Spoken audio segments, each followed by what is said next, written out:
नमस्ते दोस्तों, आज के वीडियो में हम बात करेंगे अब्दुल तेलगी के स्कैम के बारे में। ये एक बहुत ही इंटरेस्टिंग और शॉकिंग रियल स्टोरी है जो हमारे देश में हुआ था। अगर आपने अभी तक इसके बारे में नहीं सुना है तो आपके लिए ये वीडियो बहुत ही इंफॉर्मेटिव होने वाला है।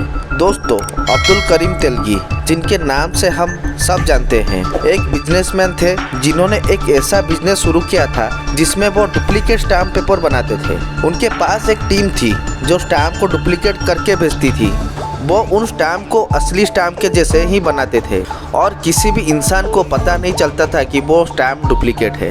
तेलगी ने अपने बिजनेस को आगे बढ़ाने के लिए कुछ लोगों को हायर किया था जिन्होंने वो अपने टीम में शामिल कर लिया था। जैसे जैसे उनका बिजनेस बढ़ता ही गया, उनके टीम में भी लोगों की संख्या भी बढ़ गई। अब्दुल तेलगी की टीम में एक लॉयर भी था जिसके तौर वो उन्होंने एक कुछ असली स्टाम्प की सीक्वेंस जनरेट की, जिससे उसने बाद में अपने डुप्लीकेट स्टाम्प पे यूज किया। तेलगी के बिजनेस की ग्रोथ होते हुए उसके टीम के मेंबर भी बढ़ते गए और उन्होंने अलग अलग जगह पे अपना नेटवर्क बनाते गए। उनका ये नेटवर्क पूरी देश में फैल गया। तेलगी ने अपने स्टाम्प को सेल करने के लिए उन्हें सब डीलर के तौर बेचते थे, जिससे उनकी नेटवर्क और भी बढ़ गई। लेकिन कुछ टाइम के बाद तेलगी की असलियत सबके सामने आ गया और उसकी ये स्कैम बहुत बड़े होने के बाद सामने आया।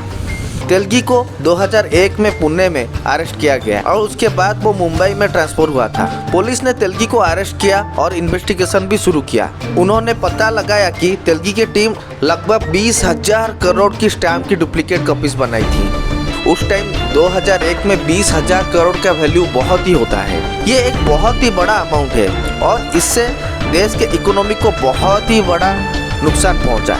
दोस्तों, तेलगी के केस के दौरान उसकी पर्सनल लाइफ में भी सामने आई। तेलगी की पर्सनल लाइफ में भी काफ़ी स्कैंडल थे जिनसे उसकी इमेज को काफ़ी नुकसान हुआ था। उनके भाई ने उनके खिलाफ केस फाइल किया था और तेलगी को कुछ सालों तक जेल भी हुआ था। दोस्तों, अब्दुल तेलगी के केस के बाद इंडिया गवर्नमेंट ने बहुत सारे मेजर्स लिए जिससे ऐसे स्कैम को रोका जा सके। लेकिन ये भी सच है कि आज भी ऐसे स्कैम होते हैं और लोगों को धोखा दिया जाता है। दोस्तों, इसमें हमें ये सीख मिलती है कि हम अपने फाइनेंशियल ट्रांजैक्शन को भी बहुत ही सावधानी से करना चाहिए। जैसे आज तक हम आपको फ़ोन एक आएगा कि आपको OTP मांगेगा, अगर आप OTP दे देते हैं तो आपका अकाउंट खाली हो जाएगा। तो ये सबका सावधान हमको रखना पड़ेगा और किसी चीज़ को ब्लाइंडली बिलीव करना नहीं चाहिए। सबको अपने पैसे की अहमियत का पता होना चाहिए और स्कैम और ऐसे स्कैम जैसे चीज़ों से अपने आप को बचाना चाहिए। क्योंकि जैसे इंटरनेट में आता है, आप 10 करोड़ लॉटरी जीत गए, आप ये पैसे के लालच में आप अपना कुछ पैसा वहाँ गवा बैठते हैं।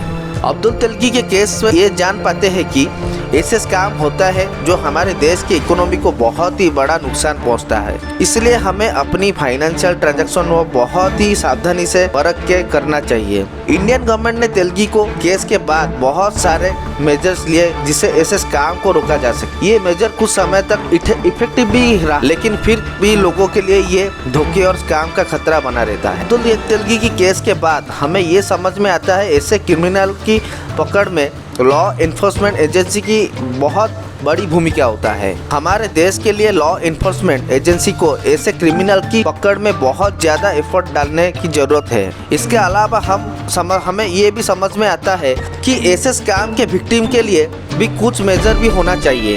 अगर हमारे देश में ऐसा कुछ होता है तो विक्टिम को फाइनेंशियली सपोर्ट करना भी बहुत ज़रूरी है।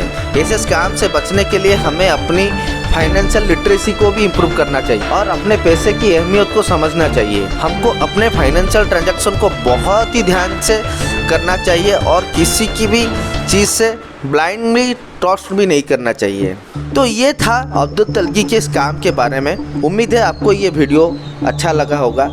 अगर आपको ये वीडियो अच्छा लगा तो आप इस चैनल को लाइक और सब्सक्राइब जरूर कीजिए। धन्यवाद दोस्तों।